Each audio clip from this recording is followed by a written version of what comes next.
আজকে আমরা যে কাজটা করবো সেটা হচ্ছে টর্টিকোলিস বলি, কনজেনিটাল টর্টিকোলিস। এই যে মেয়েটা, ওর এখন 7 বছর বয়স, ওর হচ্ছে এই পাশে যে ঘাড়টা আছে, ঘাড়ের যে রগটা আছে, এটাকে বলি স্টার্নোক্লিডোমাস্টাইড মাসল। এটা অনেক টাইট। এটা টাইট হওয়ার দরুন ওর মুখটা দেখেন বাঁকা হয়ে যাচ্ছে। ও যদি এভাবে বসে থাকে তাহলে তুমি সুন্দর করে বসো না। এই যে দেখেন মুখের এই অংশটা এইদিকে চলে গেছে, মাথাটা এইদিকে চলে গেছে, এই রগটা টাইটের জন্য। এটাকে আমরা আজকে রিলিজ করবো। রিলিজ করে আস্তে আস্তে ব্যায়াম করলে ওর এই ঘাড়টা আস্তে আস্তে সোজা।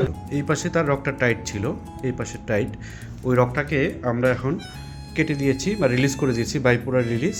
এটার কারণে ওর ঘাড়টা আগে যে এরকম করে বাঁকা হতো, এরকম করে যে বাঁকা ছিল ওই বাঁকাটা নাই, এখন ঘাড়টা সোজা হয়ে গেছে। আসসালামু আলাইকুম। আমার তাবাসসুমের ঘাড় বাঁকা ছিল জন্মগত, আমরা বুঝতে পারি নাই, কিন্তু স্যার আমাদের পরামর্শ দিল অপারেশনের। এখন আমার মেয়ে আলহামদুলিল্লাহ অনেক সুস্থ, ঘাড়টা হেয়ার সোজা হয়ে গেছে অনেকটাই, আগের মতো আর নাই। আলহামদুলিল্লাহ আরও ঠিক হয়ে যাইব।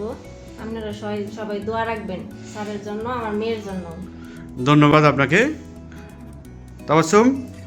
আমরা ছোট ছোট দুইটা কেটে দিয়েছিলাম, এই যে এখানে এখানে একটা কাটা আছে আর একটা উপরে কাটা আছে। আমরা বাইপোলার রিলিজ করে এই জিনিসটাকে ঠিক করেছি।